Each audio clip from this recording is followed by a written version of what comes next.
Hello YouTube, Mishka Valhalla here, and today I'm going to discuss probably two topics.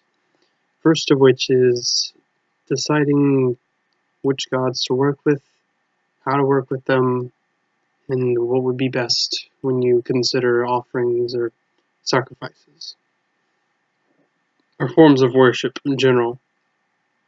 And the second topic that I wanted to discuss is the black and white concept of good and evil.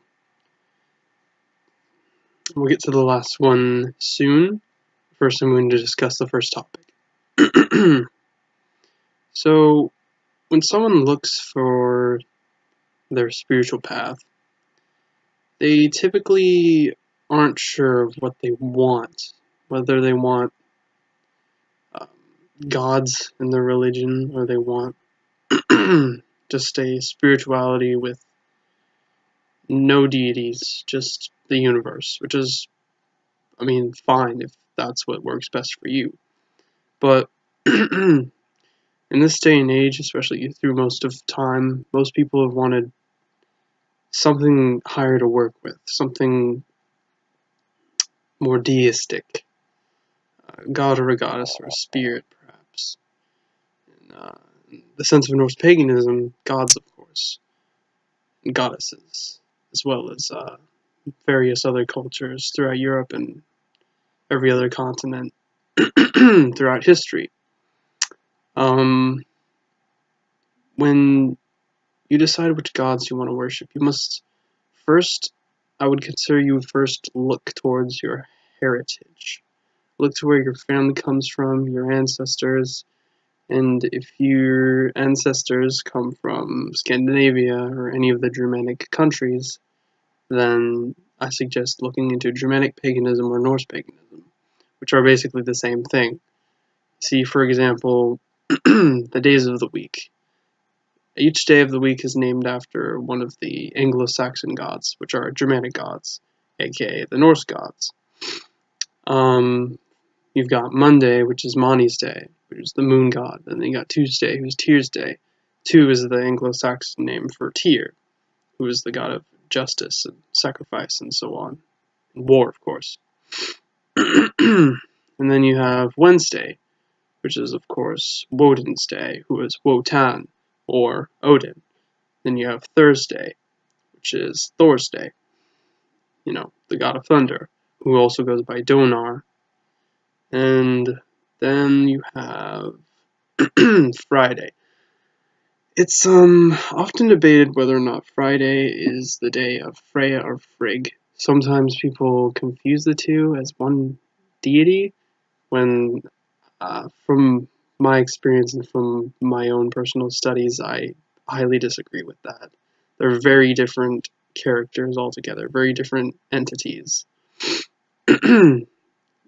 Frigg is more of a marital deity, more maternal. And then you have Freya, who is more free-flowing, more of a warrior type goddess, and less of a seer like Frigg, who spins her wheel and can see the future, but doesn't tell the rest of the gods what she sees. And then you have Saturday. That is often debated because I've heard some places where the Satyr is the Anglo-Saxon name for Loki, so Saturday could be Loki's day. But then again, Saturn is also said to be connected with bathing. So, and it was typically said to be the day where people during the Viking Age would bathe. And what's very interesting about bathing then is it was frowned upon by the church. So that was another excuse that the church found to discriminate against the Northmen, was the fact that they were presenting themselves with the sin of vanity. So if they were keeping themselves as clean as they were, it was frowned upon, which is pretty odd considering everybody nowadays showers and bathes. Excuse me, need that vitamin C. Then you have Sunday, of course, which is Sunda's day, or Soul's day, which is the day of the sun goddess. So if you are of Germanic or Norse descent, then of course go for the Germanic gods. But then again, it's not every case where your ancestral gods are the ones that are for you, because sometimes certain gods will call upon you without you seeking them. Me, for instance, I was guided by my ancestors, and you would guess where they would lead me to the Norse gods, because it's connected to my heritage. If your ancestors are guiding you, then you should know where you're going to go. You should at least study your heritage before you start looking everywhere else, because when you look to your heritage, you're looking to home, technically. It's your spiritual inheritance, It's something that's there for you. But if it isn't for you, it isn't for you. But I suggest you look to it first before you look towards anything else. Because from my own experiences, when you look to the gods of your own ancestors, you have a way stronger connection. But like I said, it's not for everyone. I do know of people who are called by the Norse gods who weren't in fact of Norse descent or Scandinavian or Germanic descent. Excuse me. But I have had a period where I worked with the Egyptian gods or the Kemetic gods, and the people that practice Egyptian polytheism are known as Kemetic polytheists, which are, Kemet is the old term for Egypt, Kemetic Egyptian. But besides the point, there's a lot of paths out there, and typically it's best to choose one. Some people will cherry pick and they'll mix and match pantheons. Whatever floats your boat. But I suggest you be careful, because you don't know what you're going to get yourself into if you mix the wrong things. Because polytheism, in my personal opinion, must remain traditional. If you are going to follow a specific path, you follow those gods and those gods alone. Sure, you can interact with other deities, like expand your horizon, but you should have a foundation for your spiritual path. You should have a specific pantheon, a specific group of gods to guide you, to be there, your safety net, per se. Like, if you stumble across the Celtic gods, but you belong to the Kemetic gods, and the Celtic gods, don't take, a liking to you or anything, you'll always have the Kemetic gods at your back, because they'll be there to guide you when the Celtic gods refuse to. So, and all of this, to be honest, is the quest for knowledge, to seek the answers, the hidden meaning behind the universe spiritually, and when you start seeing the world the way your ancestors did, you'll start, your mind, your point of view, your consciousness will seem to expand at an enormous rate, and you will just look at the world so differently than you did when you were younger.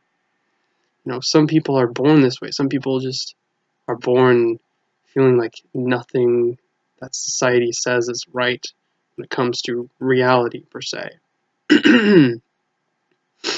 When you know that you're an old soul, it's because, you've known all along. You might have not known what it was technically. You might have not known you were exactly an old soul. But you knew that something wasn't right, that you didn't quite fit in this generation. And another subject I would discuss along with that is reincarnation. Not everybody recognizes it as a part of their spiritual path, but over my own experiences, I've discovered that it's a very real thing. But take what you will. It's your path. But anyway, you gotta find the right pantheon to work with. It's not healthy to wander. You can wander, you can learn and seek knowledge, but you should have a home to go back to. a spiritual foundation, like I said before. Mine is the Norse gods. I've worked with other deities. I've studied and looked into other paths and cultures and interacted with some of their gods. But my allegiance lies to the Aesir and Vanir. They're the gods that I always go back to because they're the gods that I belong to, per se, because I feel most comfortable with. But yeah, and then when it comes to sacrifices and offerings and so on and so forth, the best thing to do is to honor the gods with your deeds. That's kind of something that just appears in every single culture. Be honest with those you love and care for, and only be deceitful to those that deserve it. There's a quote in the Havamal that Odin says that treachery should be returned with lies. It's up to you what you do when something goes wrong, but when someone performs an injustice on you, return it with justice. Don't tolerate injustice in this world. Sure, it exists. Sure, the world isn't perfect. Neither are the gods themselves. None of the gods are perfect. You have monotheism, where they believe their God to be perfect, all-knowing, all-powerful. But then you look at the problems in all the world, The answer from a pagan perspective is simply because the gods aren't perfect. They aren't all-powerful. They can guide you, they can help you, they can share knowledge, they can give you strength. But in this world, in this realm, what happens is up to you, ultimately. You do what you want, and you do what feels right. Just don't be an asshole. That's pretty much the main guideline here. There's other things, in heathenry, for example, or Norse paganism, that state, that things are very important, such as hospitality and honesty, generosity, perseverance, industriousness, just things like that. Brotherhood, family, oaths, honor. Honor is something that isn't spoken of a lot nowadays because the word honor just lost its value over time. People are more focused about the material aspects of life. When people think about honor, they just think it's silly and that it's pointless. It doesn't need to be focused on because what only matters nowadays is what you own and what you have, physical possessions. But honor is something greater, something far more beyond our physical comprehension. It's something that can be spiritual almost. It's something that matters deeply, but isn't materialistic. Honor is, being truthful, being respectful, being knowing when to fight against injustice, knowing when to bring down those that deserve to be brought down, to keep your word, to keep bonds strong and oaths, And there's just so much to honor people don't understand anymore. But anyway, that goes on to the subject of good and evil. When you enter the world of paganism, you gotta leave all that behind. There isn't one big bad dude, one good dude. There isn't good guys and bad guys. There's chaos and then there's order. And then they're submerged and mixed with each other. Because there's no deity or entity that's pure chaos. Chaos itself is like an essence. It's like a force that exists within nature and then all living things. Odin himself is very chaotic, but he's also a god of order. You know, that's why he's, treated well in Asgard. That's why he's the chieftain of the Aesir, and they look to him for guidance and knowledge and wisdom and inspiration. But he's not perfect, though. He's not completely orderly. He's not completely honest. No one is completely honest. And that goes back to honor. You can be honorable and you can be truthful, but you're not going to go through life without at least telling one lie or doing one wrong thing in life. The gods being almost eternal and immortal, there's many things that they have and could have done that are unjust or wrong, but that's just the beauty of things. That's the beauty of everything in the universe, is that it's not perfect. It's beautiful. Many things in this universe are so beautiful, but they themselves aren't perfect. They aren't even perfectly beautiful. You can't say something is completely evil, something is completely beautiful, or something that is completely good. A friend of mine gave an example. Everything is in shades of gray.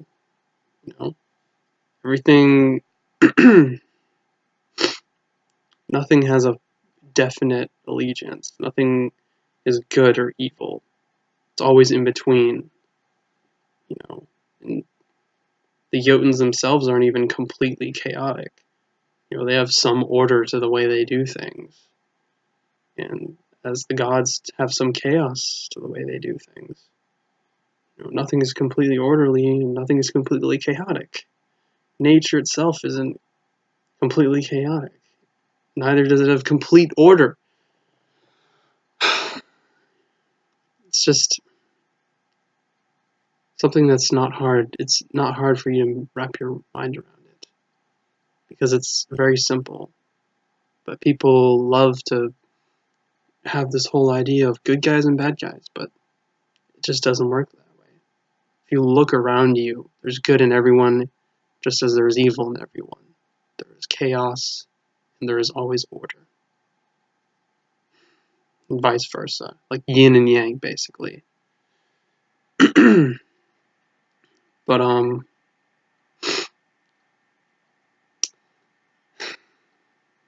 guess that's the end of that rant. If any of you have any future ideas for future videos, tell me in the comments, and I will be sure to look at them and answer any questions you have. Thank you for watching. Hail the gods. Peace out.